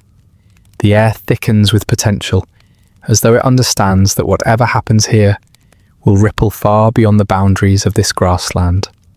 The first wave of Greeks crashes into your front ranks with a sound that resembles neither war cry nor thunder, but a deep bodily thud, the collision of intention against intention. The dust billows upward, swallowing the sun in a brief cloud of dimness. You tighten your grip and feel the jolt travel up your arm. The world compresses into the narrow space between your shield and spear, into the harsh grind of metal upon metal, into the grunt of bodies forced together by momentum and will. You glimpse their eyes, not wild but steady, focused, determined in a way that terrifies, not because it is loud, but because it is quiet. This is not mindless fury. This is clarity. A clarity your empire did not expect. The impact rolls down the line with the inevitability of a tide. Men stumble, others lock deeper into their stances. The air becomes a mix of sweat, dust, breath, and the sharp tang of metal heating under friction. You push forward, step by step, though each step feels less like choice and more like the plane demanding your participation in its unfolding narrative. There is no time now for reflection, but in the narrow thread of awareness that remains untouched by chaos, you absorb a truth that will not leave you. These men did not come to survive. They came because the alternative, abandoning their land, their people, their dignity, was unacceptable. And in that realization, you feel the world around you shift. The empire's certainty, once so complete, now feels fragile in the grip of this human storm. The Greeks run with purpose, you brace with discipline, but the plain beneath your feet knows an older law. The earth belongs in the end to those willing to bleed for it, and the charge that broke the silence now breaks the morning open, redefining everything the empire believed about its own invincibility. You feel the impact travel through the line like a tremor released from the center of the earth. The first collision had stunned you with its suddenness, but the second, the third, the fourth, each one carves deeper, stripping away the thin layer of certainty that training wraps around men. What holds the immortal steady is not a belief in invincibility, but the discipline that stitches one soldier to the next. Yet even that bond strains now, pulled taut by the weight of bodies pressing, shields grinding, spears splintering. You lean into your shield, the wood groaning beneath the strain. The force from the Greek phalanx feels less like a human assault and more like the movement of a natural element, a tide that does not negotiate. Their shields hammer against yours. Their spears slide through openings so small you hadn't realized they existed. The precision of their formation is not elegant, not refined, but brutally efficient. Each man behind those round shields pushes forward with the steady determination of someone who knows exactly what will happen if he retreats. Around you, voices rise, not screams, not commands, just the strained exhalations of men meeting resistance beyond expectation. You hear breath hitch beside you, the sound of impact on bronze, the dull thud of wood splitting. The world narrows to fragments, the sting of dust hitting your eyes, the sweat slipping into your mouth, the metallic tang of iron in the air as spearheads clash and scrape. Your spear strikes forward, meets something, armor, flesh, shield, you cannot tell, and recoils with a vibration that numbs your hand. You adjust your grip and thrust again, each movement driven not by hatred or strategy, but by the simple necessity of staying upright. Your comrades do the same. Their motions echo yours, a rhythm born not from confidence but from the refusal to surrender space. But the line falters, It does not break suddenly. It softens first, a subtle reshaping, like fabric, stretched too far. A man, 2 places to your right, stumbles, his shield tilting just enough for a Greek spear to find its way beneath his guard. He falls without ceremony, swallowed instantly by the churn of bodies. The gap he leaves is small, but here, small is catastrophic. The pressure redistributes. Your shoulder bears weight it was not meant to carry. You adjust, but the adjustment creates another gap. The line wavers again. You feel it. The beginning of collapse is always quiet. Training tells you to tighten formation, to push forward, to seal the spaces before they bloom into fractures. But the phalanx offers no pause, no courtesy for correction. Their shields press harder, disciplined and relentless. You hear the muffled thuds of their sandals digging into the earth, driving them forward with a unity that belies desperation. A spearhead skims the edge of your armor, slicing through the leather at your shoulder. The cut is shallow yet startling, a reminder that flesh sits just beneath the myth. You taste blood, though you're not sure whether it's yours or carried on the air from someone else. The plain has begun to smell of iron, of churned soil thickened with sweat, of breath turning harsh and fast. Another push. The force drives you back. Half a step is nothing in a field this size, yet it feels like a betrayal of the title you carry. Immortal, a word designed to inspire awe, yet here it feels almost mocking. Your line, your brothers in bronze, buckle not from cowardice, but from mathematics. Pressure defeats pride. Momentum defeats reputation. Even the most disciplined formation cracks when met with weight it cannot disperse. A shield slams against you, and the shock runs through your ribs. You tighten your grip on your spear, but your arm shakes slightly, fatigue creeping in faster than you anticipated. The ground beneath your feet is slick with trampled grass, wet soil, and the indistinguishable mix of water and blood that battle summons. You adjust your footing, but the plain shifts beneath you again, a traitor to balance. Men around you strain with effort. One grunts as he pushes forward, another exhales sharply as he absorbs a blow. These sounds merge into a grim chorus, the music of survival. You catch glimpses of faces, their expressions taut with concentration, eyes narrowed, teeth clenched. No one wastes breath on shouts now. Silence has returned, but it is a different silence, a silence framed by the clatter of weapons and the press of bodies. A silence made heavy by necessity. Then comes the moment when the line truly fractures. A Greek shield punches through the weakened gap to your right, carried by the full momentum of a man who has committed his entire being to this push. Another immortal tries to fill the space, but is driven to his knees before he can plant his feet. His shield tilts backward. His spear falls from his grasp. The Greeks surge through the opening with a collective force that feels almost inevitable, as though the plane itself has decided where the rupture will occur. You pivot, trying to angle your shield to counter the breach, but the motion opens your flank for an instant, just long enough for a different spearhead to scrape along your ribs. The pain is sharp, immediate, but it clarifies more than it alarms. You are not immune, none of you are. The Empire built the immortal identity on a promise of continuity, not invulnerability. Replace one fallen soldier with another, and the line remains unbroken. But standing here, swallowed in the chaos of collision, you understand the quiet truth. Continuity is a comfort for commanders, not for the men who occupy the front line.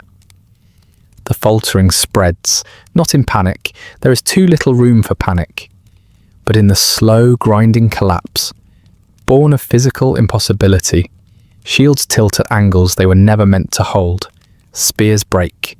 Armor dents under the sustained weight of Greek bronze. You feel yourself pushed sideways, not by choice, but by force. Your left foot catches on something. A fallen comrade, perhaps, and you stumble, barely regaining balance, before a Greek shield slams into yours. For a heartbeat, the world tilts. Your view fills with dust and the blurred outline of a helmet in front of you. Your arms shake.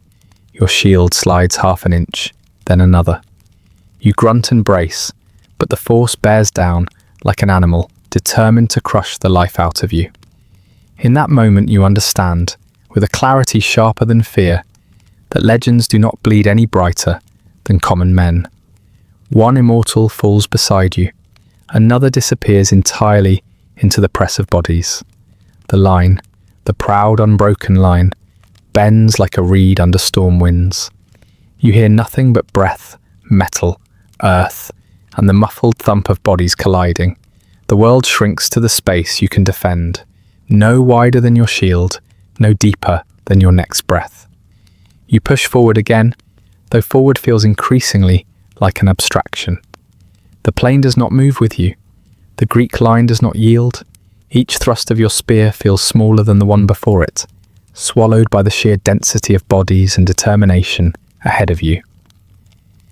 The Immortals were meant to be symbols, eternal, inexhaustible, unshaken. But as you brace against another surge, as your knees tremble with effort, as the Greek spears press relentlessly into the narrowing spaces between shields, you come to understand the soft, bitter irony. Even the Immortals stumble. Even the Immortals bleed. Even the Immortals vanish. Not with the grandeur of myth, but with the quiet, unadorned disappearance of men swallowed by dust, by chaos, by the indifferent soil of a foreign plain. And as the line around you collapses, inch by inch, absorbed into the noise and weight of the phalanx, you feel the world continue forward without pause, as if this shattering has always been part of its design. You feel the shift not as a command, but as a loosening beneath your feet. The subtle, unmistakable sag of an army beginning to give way. It happens the way evening fades into night, gradually, then all at once. A spear glances off your shield with less force than before, not because the Greeks have weakened, but because your own strength is leaching away, drop by drop, into the trampled soil. Around you, men breathe in ragged bursts, the rhythm of endurance melting into the rhythm of retreat. Your boots sink into softened earth as you take a reluctant step back. It feels like dragging your whole body through a memory you don't want to acknowledge. Another step, then another, each one heavier than the last, weighted by disbelief. The Immortals, the Empire's proud illusion of permanence, are moving backward. The dust stirred earlier by the Greek charge has settled now into a gritty paste underfoot, mud tinged with blood and sweat. Every time you lift your foot, the ground seems to cling, unwilling to let go, as though the plane itself is reluctant to release the narrative it has just claimed. The retreat widens along the line like a slow tear spreading across cloth. You hear no shouted orders to fall back. None are needed. Men understand. The collapse has a language of its own, a tilt in the body, a hitch in breath, the sudden awareness of space opening behind your heels. A soldier to your left wipes dust from his eyes, smearing a line of blood across his cheek. He doesn't notice. His gaze is fixed somewhere far ahead, unfocused, as though he is trying to see past the moment, past the plane, past the inevitability of defeat. Your shield grows heavier with each backward motion. It pulls at your arm as if trying to anchor you in place, refusing the notion of retreat. But the Greek phalanx presses forward with steady cruelty, its shields advancing like a second horizon, drawing closer. Every step you give becomes fuel for their confidence. Yet the alternative, standing and dissolving beneath their weight, is already happening in places where the line had thinned beyond recovery. A gust of wind cuts through the dust, carrying the smell of churned soil and the faint metallic sting of blood. It settles on your tongue when you breathe through your mouth, drying your throat even as your body screams for water. Your muscles burn with a heat that feels ancient, as though generations of soldiers have known this same fire in their bones. The retreat lacks the drama sung by poets. It is a grind, a slow surrender of distance measured in aching joints and tightened jaws. You pass bodies pressed into the earth in awkward, intimate positions, some of comrades, some of enemies, indistinguishable in the blur of dirt and broken armour. They appear less like casualties of battle and more like remnants absorbed by the land. You avert your eyes not out of fear, but out of a strange courtesy, as though giving them privacy in their stillness. The Greeks do not cheer. They do not gloat. They advance with the same grim determination that fueled their charge. Their silence feels almost respectful, though it is more likely the result of men too focused on surviving the next breath to waste energy on celebration. Their footsteps drum against the earth in a slow, relentless pattern that seems to echo inside your skull. Step by step, the plain begins to slope downward, the faint smell of salt weaving itself into the air. Your lungs recognize it first, grateful for the slight coolness that rides in on the sea breeze. But that relief is thin, brittle. It carries with it the realization of how far you've fallen back, how the line that once stretched with confidence across the field now coils toward the shoreline, like a wounded animal seeking refuge. The earth grows softer underfoot, each step leaving a deeper imprint.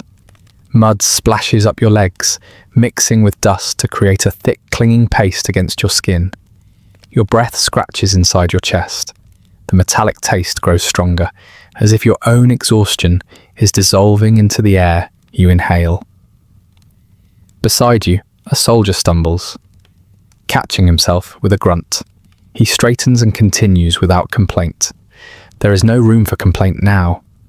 Above the din of retreat, you hear a faint, rhythmic creaking, the sound of ships shifting with the wind. It calls to you from beyond the haze of dust and bodies.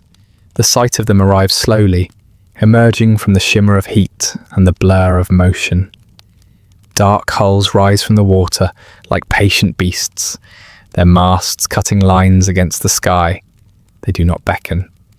They simply wait, as though they always knew this moment would return you to them. The ships lie anchored offshore in stillness, untouched by the turmoil on land. Their calmness feels indifferent, almost smug. They offer no comfort, no promise, just the simple fact of existence, a place to withdraw to because the plain no longer tolerates your presence. The sea around them curls in gentle waves, mocking the uneven breaths pulled from your lungs. Closer to the shore, the retreat compresses. Men jostle for footing, trying to maintain the semblance of order while their bodies plead for rest. Arrows whistle sporadically overhead. Some from your own archers still trying to buy time, others from Greek skirmishers pressing the advantage. One arrow snaps into the shield of the soldier ahead of you with a sharp wooden crack. He grimaces, adjusts his grip, and continues walking backward. By the time your boots find the transition from mud to sand, your legs tremble with the fatigue of constant strain. The sand yields beneath your weight in a way that feels almost cruel. Each retreating step sinks deeper, demanding more effort than your body is willing to give. You taste salt on the wind. The waves murmur their indifferent song, a rhythm that has witnessed countless failures before yours. Men wade into the shallow water to reach the ships, splashing through a mixture of seawater and the churned runoff from the battlefield. Some cling to the sides of boats as they're pulled aboard. Others stagger up ramps lowered hastily into the surf. The process is disordered, but not chaotic, more like the tired shuffling of men who have used the last of their strength simply to arrive. You step into the water, the cold shock of it jolting your senses. It climbs up your legs, washing away some of the mud, but none of the heaviness inside you. The sand shifts under your feet, trying to pull you down. You widen your stance, steadying yourself against the push of the tide. The sea laps against your armour, each wave a gentle reminder that it does not care who wins or loses. It remembers nothing except its own movement. Behind you, the Greeks edge closer, but do not pursue into the water. They stand at the boundary between land and sea, watching with expressions unreadable from this distance. perhaps restraint, perhaps exhaustion, perhaps the simple logic that the sea is punishment enough for the defeated. Hands reach down from a nearby ship, pulling you upward. The deck sways beneath you in its familiar, indifferent rhythm. The sounds of the battlefield, the clatter of weapons, the cries of wounded men, the grind of armor, fade into the broad sigh of the sea. You sink to one knee on the planks, breath heaving, heart pounding, body trembling with the aftershocks of retreat. The ship begins to pull away from the shore, its oars dipping into the water with a measured calm that feels almost insulting after the violence you've just escaped. You rise slowly, gripping the railing as the distance between you and the plain widens. The coastline recedes into a soft blur of greens and browns, the Greeks now little more than dark brushstrokes along the boundary of land. A painful understanding settles into your chest, not sharp, but heavy, like a stone placed with intention. The Immortals, the Empire's emblem of unbroken strength, have retreated. The myth remains intact, only for those who are not here to witness the truth. As the waves carry you farther from Marathon, the plain sits quiet once more, as though the morning's violence were a brief disturbance in its long history of silence. And the ships glide onward, patient and uncaring, bearing fewer souls than they brought ashore. The sand gives way beneath your heel, and you feel your balance falter in a way that surprises you. Not because slipping is unusual, but because your body had spent so long obeying every command without hesitation that the failure feels strangely intimate. The retreat had already been unraveling your strength, thread by thread. This uneven patch of shoreline only finishes the work. Your foot slides, your knee buckles. A wave of exhaustion floods through you, sudden and absolute, as though the plain has simply decided you have walked far enough. You fall forward into the churned mixture of sand and mud. The ground receives you with no ceremony, no protest, no softness. Dust rises around your face in a thin, indifferent cloud. It settles into your throat, your eyes, your breath. The kind of dust that does not sting, only dulls, turning the world into muted shapes and distant motions. You hear voices, but they feel buried beneath layers of distance. Someone shouts, someone splashes through water. Somewhere, an officer calls for order. All of it blends into a single, faint hum, the sound of a world continuing without you. You try to push yourself upright, but your body refuses the request. Your arm trembles, then collapses beneath your weight. The exhaustion that had been building all morning reveals itself fully now, not as a sharp pain, but as a quiet disappearance of strength. It is almost gentle in how it claims you, as though it prefers not to startle you in your final clarity. Your cheek presses against the ground. You feel the coolness of it, surprising, almost soothing. The plain had been warm underfoot when you marched across it, in confidence days before, but now it offers cold, like a subtle rebuke. The soil contains traces of dew, trampled grass, and the faint metallic scent of iron. It smells earthborn, old and uninterested in the dramas of men.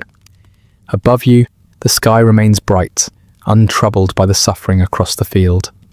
The sun glints off something in the distance, a flash of water, a flicker of the Aegean, lying in wait beyond the shoreline.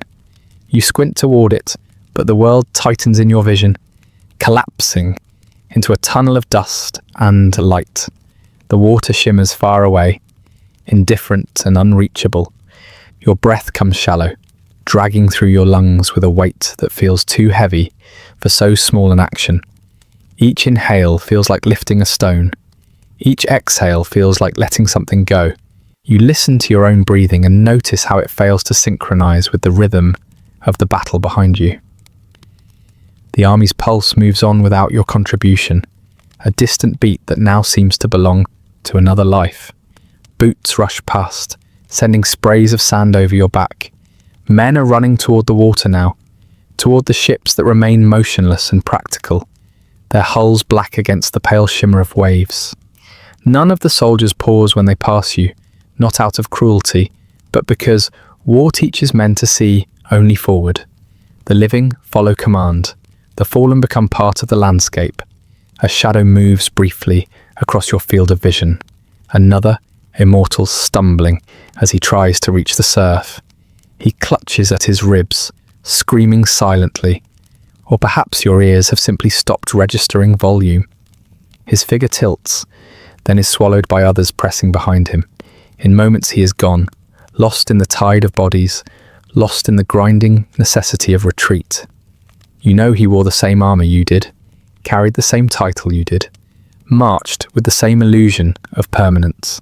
Now he is just another shape, swallowed by dust. You feel the irony settle into your awareness, with a calm so deep, it almost resembles acceptance. All your life, you carried the weight of a name, Immortal, as though it tethered you to history. Yet here, with your breath thinning and your vision blurring, you realize how little that name protects you.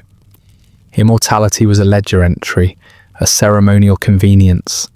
The Empire remains immortal by replacing the men who die.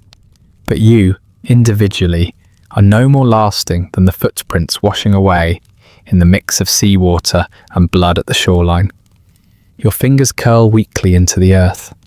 The soil shifts between them, cool, grainy, certain. You feel your body growing lighter in an unsettling way, not levitating, but loosening, as though the ground intends to unweave you thread by thread. The sea breeze brushes your cheek.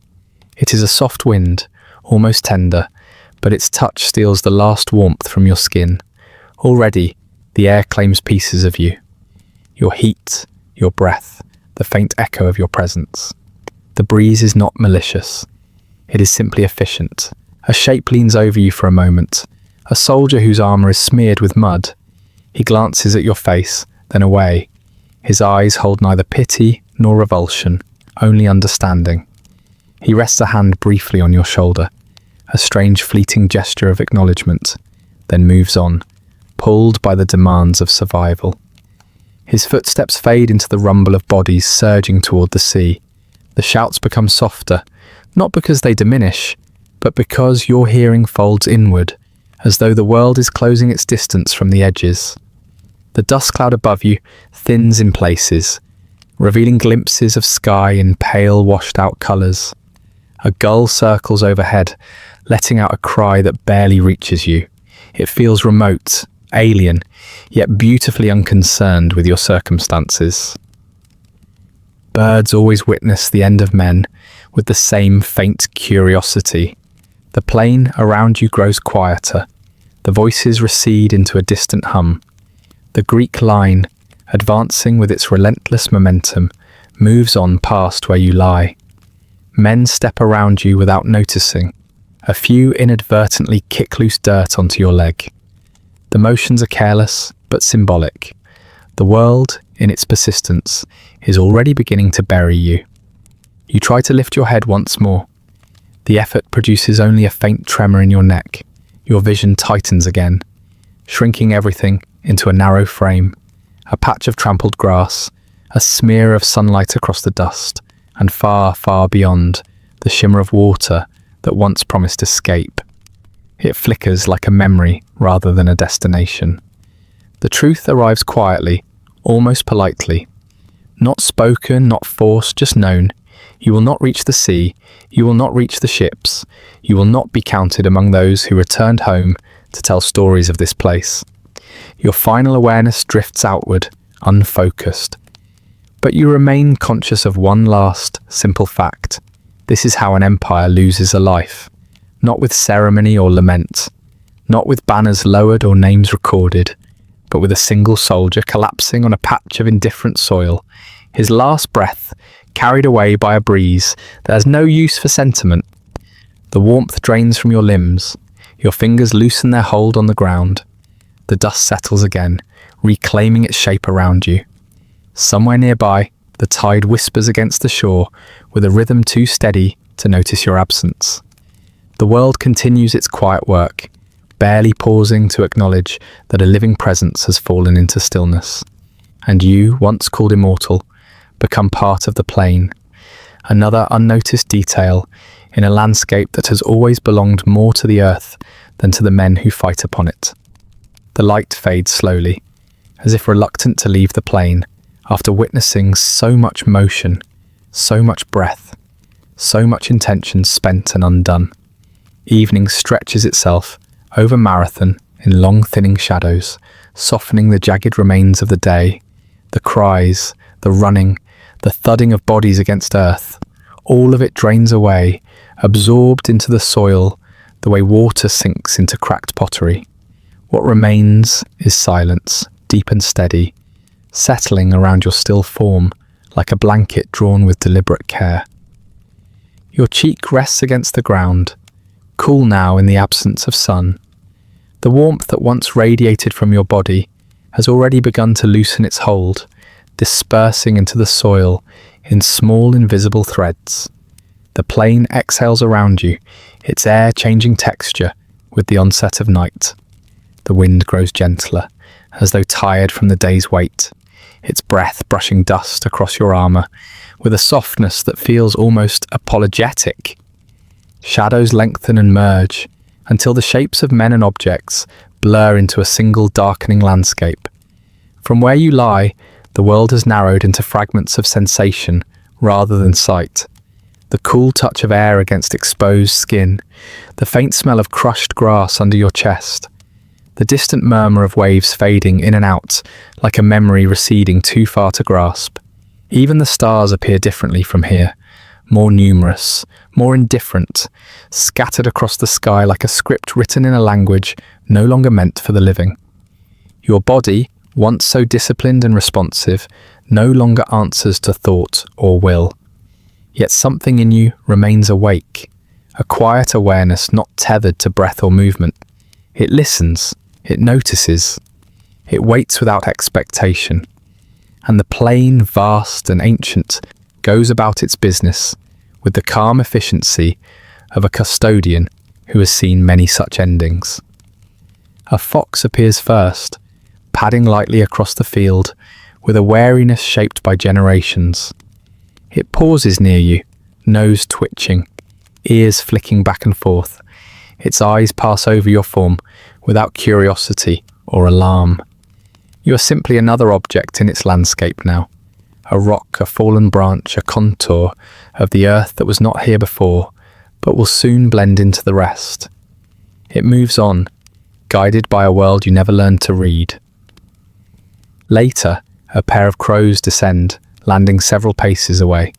They tilt their heads, studying you with the detached interest of creatures for whom life and death are regular occurrences. One steps closer, probing the air with its sharp beak. The other waits, feathers ruffling in the breeze. They do not caw. They do not announce your passing. They simply assess, observe, and eventually hop away to investigate something more promising in the grass. The plain continues to shift around you in subtle ways that living men rarely notice. Tiny insects emerge from the soil, resuming their nighttime rituals with the diligence of creatures uninterrupted by human ambition. Grass blades straighten after the trampling army has moved on, slowly reclaiming their natural posture. Wind patterns alter as the temperature drops, carrying with them the faint scent of olive groves from beyond the ridge. The land is busy, always busy, even in stillness. Your armour cools further, its surface catching flecks of starlight. A small trickle of soil gathers in the curve of your shoulder plate, carried by wind and the careless footsteps of passing creatures. The earth does not wait for permission to reclaim what has fallen upon it. It has no interest in distinguishing bronze from bone, foreign from familiar. It takes everything in time, grinding it slowly into particles and stories that only it remembers. There is a strange peace in understanding this firsthand. Peace not from honour or legacy, but from the quiet truth that the land carries no malice in its forgetfulness. It simply follows its nature. Men imagine landscapes as backdrops to their actions, but places like Marathon have their own histories. Long, unbroken lines of seasons that continue regardless of who bleeds into them. You are now part of that continuity, though not in the way your commanders promised when they spoke of glory. Voices drift faintly from the coastline as the last of your army boards the remaining ships. The sounds are thin, frayed by distance and wind. Their urgency has diminished, replaced by the heavy hush that comes after survival. None of them look back toward the field, not because they have forgotten you, but because remembering now would break something inside them that must remain intact for the journey home. You do not resent them. The living always move on. That is their task. Above, the constellations shift slowly, marking the passage of time in quiet, inevitable degrees. They shine on the plain with the same impartial clarity they offered earlier in the night. These stars have looked down on countless fallen men, Persian, Greek, nameless wanderers, forgotten shepherds. They do not differentiate. They do not rank worth. They simply illuminate. A breeze passes again, cooler this time. It lifts a few strands of hair from your forehead, stirs the dust beside your cheek, and carries away the last lingering trace of warmth from your skin. The night is claiming you, not as a gesture of affection or dominance, but as an ordinary act of continuation. In another hour, dew will gather on your armor. By dawn, a faint crust of earth will collect at your side. By midday, the imprint of your fall will begin to flatten. No monument will mark this spot. No inscription will trace your name. No storyteller will linger on the exact moment your legs gave way or the path your final breath took into the air. The Empire's scribes will record numbers, not identities. The Immortals will march again with fresh recruits, maintaining the illusion of an unbroken line. A missing soldier becomes an administrative note, not a carved epitaph. And yet, lying here as the night deepens, you sense something freeing in that absence.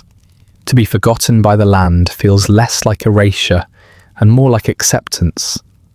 Marathon does not judge your failure or mourn your ending. It simply absorbs you into its wide, unremarkable eternity. The soil beneath you has held thousands before, and will hold thousands more, long after empires rise in decay. A small beetle crawls over your hand, its tiny feet methodically testing each ridge of skin. When it reaches the curve of your knuckle, it pauses, turns, and continues on a different path. Even this creature acknowledges your presence only as terrain, not as memory. Far off, a wolf howls, a low, steady call that stretches across the plains like a thread of old sorrow. It is answered faintly by another. Their voices weave through the night, giving it texture, but not meaning. You remain still, unmovable now, listening without ears, understanding without thought. Marathon grows cooler as the hours slip by. The stars begin their slow fade toward morning. The winds shift again, bringing new scents from inland. Nothing pauses for you.